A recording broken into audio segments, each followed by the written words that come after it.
जूनागढ़ और हैदराबाद के विलय की तुलना में कश्मीर का मसला बहुत पेचीदा था। यहाँ बहुसंख्यक प्रजा मुस्लिम थी और महाराज थे डोगरा राजपूत वंश के महाराजा हरि सिंह। महाराजा शासन से ज्यादा दिलचस्पी बंबई के रेस कोर्स और शिकार में लेते थे। देश में इधर आजादी की हलचल तेज हो रही थी, उधर महाराजा ने यह फैसला लिया कि कश्मीर अपने भाग्य का फैसला खुद करेगा और स्वतंत्र रहेगा। 15 अगस्त 1947 तक कश्मीर ने दोनों देशों में से किसी के साथ विलय नहीं किया, लेकिन पाकिस्तान के साथ एक यथास्थिति समझौता जरूर किया, जिसके तहत व्यक्ति और वस्तुओं का सरहद के आर पार आबाद आवागमन होना था। दूसरी तरफ ऐसा लग रहा था कि यदि कश्मीर पाकिस्तान के साथ विलय कर भी लेता है तो कांग्रेस नेताओं को कोई खास आपत्ति नहीं थी। लेकिन जब पाकिस्तान ने जूनागढ़ के विलय को स्वीकार कर लिया, तब पटेल सक्रिय हो गए और एक मुस्लिम बाहुल्य राज्य के भारत में विलय में दिलचस्पी लेने लगे, क्योंकि जूनागढ़ मामले में एक हिंदू बाहुल्य राज्य के विलय में पाकिस्तान दिलचस्पी दिखा चुका था।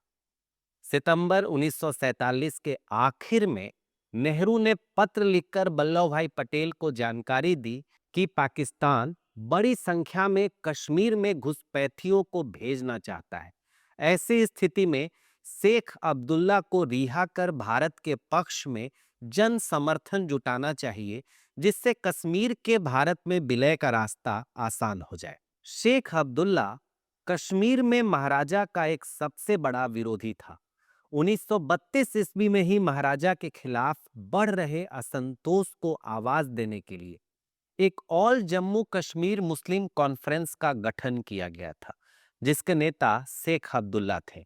6 साल के बाद इस संगठन का नाम बदलकर नेशनल कॉन्फ्रेंस रख दिया गया, जिसमें हिंदू और सिख समुदाय के लोग भी शामिल थे। शेख अब्दुल्ला की नजदीकी जवाहरलाल नेहरू से भी थी।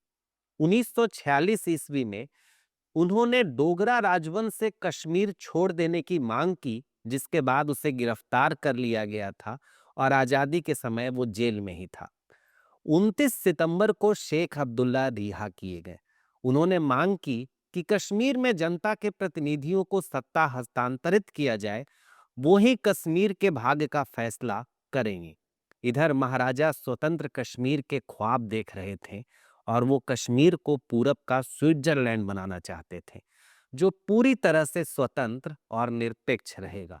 उन्होंने कहा कि वो केवल वैसी स्थिति में अपनी राय बदलेंगे जब दोनों में से कोई भी देश कश्मीर के खिलाफ शक्ति का इस्तेमाल करेगा। उनके इस बयान के कुछ ही रोज के बाद कई हजार हथियारबंद लोगों ने कश्मीर पर उत्तर की तरफ से आक्रमण कर दिया। ये लोग पाकिस्तान से आए थे। इन्हें रोकने के लिए कश्मीर की रियासती सेना का कोई तंत्र वहां मौजूद नहीं था। आक्रमणकारियों की फौज श्रीनगर की तरफ बढ़ रही थी। पाकिस्तान ने कभी ये नहीं स्वीकार किया कि इन्हें पाकिस्तान का समर्थन था, लेकिन ये आक्रमणकारी पाकिस्तान के ही नागरिक थे। इस आक्रमण को कविलाई आक्रमण कहा गया। ऐसी स्थिति में महाराजा हरि सिंह ने भारत सरकार को सैनिक सहायता के लिए संदेश भेजा। यहाँ की हालतों का जायजा लेने के लिए वीपी मेनन को श्रीनगर भेजा गया। मेनन ने महाराजा को सलाह दी कि वो जम्मू चले जाएं, जो हमलावारों से सुरक्षित था।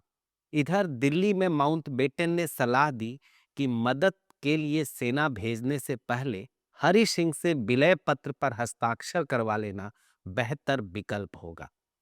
इसके लिए मेनन जम्मू पहुंचे।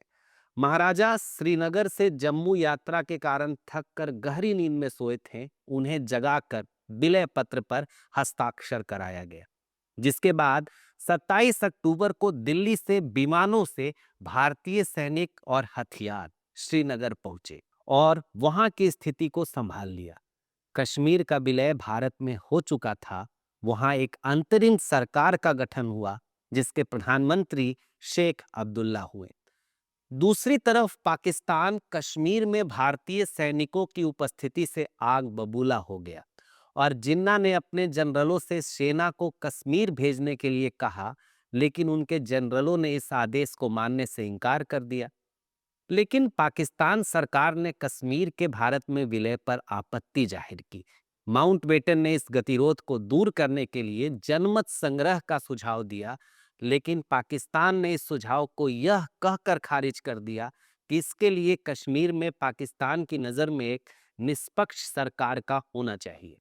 दूसरी तरफ भारतीय सेना कबीलाई आक्रमणकारियों को कश्मीर से खदेड़ने में लगी थी, लेकिन अभी भी उत्तरी और पश्चिमी कश्मीर का एक बड़ा हिस्सा इन आक्रमणकारियों के अधिकार में था। नियंत्रण रेखा हर घड़ी बदल रही थी। अब पाकिस्तान ने इन हिस्सों में एक आजाद कश्मीर सरकार की स्थापना कर दी और एक आजाद कश्मीर सेना की भी स्थापना कर दी गई। 1948 के आखिरी महीने तक दोनों सेना लड़ते रहे। सर्दी घाटी में दस्तक दे चुकी थी। कुछ भारतीय कमांडर अभी भी लड़ते हुए आगे बढ़ना चाहते थे, लेकिन सर्दी के कारण इन्हें रोक दिया गया, क्योंकि लड़ाई को आगे बढ़ाने का मतलब था सेना का भारी जमावड़ा किया जाए और उन्हें भारी हवाई सुरक्षा दी जाए। इन कारणों से भारतीय सेना ने आगे बढ़ने के सैन्य अभियान को रोक दिया। इधर माउंटबेटन की सलाह पर कश्मीर के मुद्दे को भारत ने संयुक्त राष्ट्र संघ ले जाने का फैसला किया। भारत चाहता था कि संयुक्त राष्ट्र कश्मीर के उत्तरी इलाके को पाकिस्तान के गैर कानूनी कब्जे से खाली कराने में मदद करे, लेकिन भारत का ये कदम गलत साबित हुआ। भारतीय नेता सोचते थे कि कश्मीर के मुद्दे का समाधान सैन्य शक्ति से नहीं हो सकता है, लेकिन संयुक्त राष्ट्र संघ में भारत के पक्ष को ज्यादा महत्व नहीं मिला और कश्मीर में अवैध कब्जा का मुद्दा भारत बनाम पाकिस्तान का मुद्दा हो गया।